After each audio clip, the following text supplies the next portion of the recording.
So what we've done is we've tried to shine the same color of light, if you will, on an anti-hydrogen atom that we would use for hydrogen to see if it responds in the same way. In particular, is the frequency of that light, really the color, the same exact frequency that you would use to interact with atoms of hydrogen?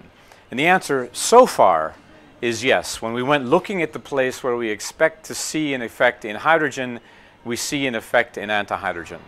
Now, what really matters here and for the future is how precisely you do that measurement, right? So right now we have a precision of a few parts in 10 billion, right? We hope to get much, much better than that. The precision with hydrogen is a few parts in 1,000 trillion.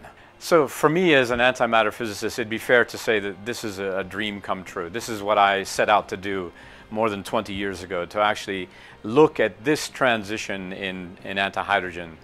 There's a lot more work to do, but I can say that this is the biggest step in my career, in the history of this type of experiment. This is what we set out to do. This is what the machine was designed to do. There's a lot more work to come, and it opens up a whole new branch of physics, if you will. Salut! Salut.